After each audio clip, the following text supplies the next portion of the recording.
WhatsApp तो gas आपने क्या ऐसा कुछ सुना है कि कोई सास अपनी बहू को किसी भिखारी को दान में दे दे? नहीं सुना होगा ना, पर इस कहानी में ऐसा हुआ है। एक सास ने अपनी बहू को किसी भिखारी को दान में दे दिया। ऐसा क्या कारण था, वो आगे आपके पूरे वीडियो में देखने को मिलेगा। सास ने अपनी विधवा बहू को भिखारी को दान कर दिया, लेकिन आखिरी सच सुनकर पूरा गांव रो पड़ा। कहते हैं इंसान की असली कीमत तब पता चलती है जब उसके सिर से किसी अपने का साया उठ जाता है। एक ऐसी बहू जिसने इस घर को अपना मंदिर माना, लेकिन पति की मौत के बाद उसी घर ने उसे अपशकुन कह दिया। और फिर एक दिन पूरे गांव के सामने उसकी सास ने वो किया जिसे सुनकर इंसानियत भी कांप जाए। उसने अपनी विधवा बहू का हाथ एक भिखारी के हाथ में रख दिया। लोग तमाशा देखते रहे, बहू रोती रही, लेकिन तभी उस भिखारी ने बहू के कान में एक ऐसी बात कही जिसे सुनते ही बहू की आंखें फटी की फटी रह गईं। कौन था वो भिखारी? क्यों दान की गई बहू?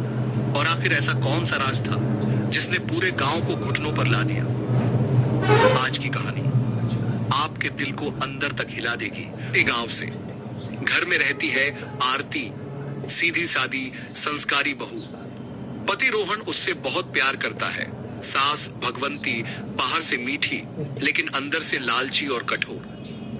आरती पूरे घर को संभालती है। गांव वाले कहते ऐसी बहू हर घर को मिले। आरती रात को पति से कहती, बस आपका साथ बना रहे, मुझे और कुछ नहीं चाहिए। हादसा जिसने सब बदल दिया। एक दिन रोहन शहर काम से जाता है। रास्ते में एक्सीडेंट, रोहन की मौत। आरती टूट जाती है, लेकिन सास उसे गले लगाने के बजाय कहती, तेरे कदम पड़ते ही मेरा बेटा चला गया। गांव की औरतें ताने मारती हैं, विधवा बहू अशुभ होती है। सास का असली चेहरा कुछ दिन बाद सास को पता चलता है कि रोहन ने सारी जमीन आरती के नाम की थी। भगवंती का प्यार नफरत में बदल जाता है। वह आरती को खाना तक देना बंद कर देती है, घर के सारे काम करवाती है। एक दिन कहती, जिस औरत ने मेरा बेटा छीना उसे इस घर में रहने का हक नहीं। आरती पूछती, मां जी आखिर मेरी गलती क्या है?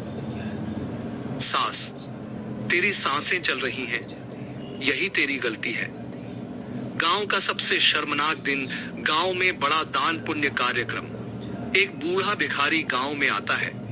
लोग उसे खाना देते हैं।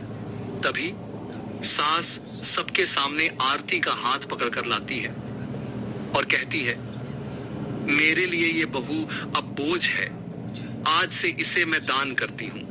पूरा गांव सन्न। आरती रोते हुए, मां जी ऐसा मत कीजिए, लेकिन कोई आगे नहीं आता। भिखारी का रहस्य। भिखारी आरती का हाथ पकड़ता है, धीरे से कहता है, बेटी डर मत, तेरे पति की मौत हादसा नहीं थी। आरती चौंक जाती है। भिखारी बताता है, मैंने सब देखा था। बड़ा खुलासा। रात को भिखारी आरती को मंदिर बुलाता है, बताता है कि रोहन की मौत एक्सीडेंट नहीं बल्कि प्लान थी। और ये सब करवाया था सास के भाई ने जमीन हथियाने के लिए।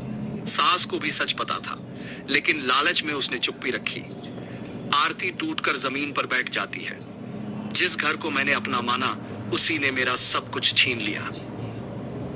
आखिरी पलटवार। अगले दिन पंचायत बैठती है।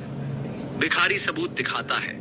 गांव वाले भगवंती पर थूकते हैं। सास रोते हुए आरती से माफी मांगती है, लेकिन आरती कहती है, जिस दिन आपने मुझे दान किया था उसी दिन मैं मर गई थी मां जी। आरती गांव छोड़ने लगती है। वही भिखारी अपना असली सच बताता है। वो कोई भिखारी नहीं, रोहन के पिता का पुराना दोस्त था, जो सालों से गरीबों की मदद करता था। जाते जाते आरती कहती, औरत विधवा होने से अपशकुन नहीं बनती। लोगों की सोच उसे मार देती है। अगर आपको लगता है कि किसी भी औरत की इज्जत उसके पति से नहीं, उसके इंसान होने से होनी चाहिए, तो इस वीडियो को जरूर शेयर करें। और ऐसी दिल छू लेने वाली कहानियों के लिए चैनल को सब्सक्राइब करना मत भूलिए। आपको क्या लास्ट में आरती ने सही किया, अपनी माँ को पुलिस के हवाले करके? और उसकी माँ ने, सास ने जो अपनी बहू को दान में कर दिया भिखारी को, क्या वो सही था? और अपने बेटे को मारने की साजिश रची ज़मीन के लिए अपने भाई से मिलकर, क्या वो सही था? आपको क्या लगता है? कमेंट में ज़रूर बताना। अगर आपको एक स्टोरी अच्छी लगी तो वीडियो को लाइक करना, शेयर करना, फॉलो करना और कमेंट में ये राय ज़रूर देना, क्या समाज में विधवा होना पाप है? क्या विधवा होना अपशगुन है? यस या नो कमेंट में ज़रूर बताना। अगर और मिलते ही नहीं जानकारी नए विचार, तब तक के लिए स्वस्थ रहे, मस्त रहे, मेरे साथ ही जुड़े रहना। बाय।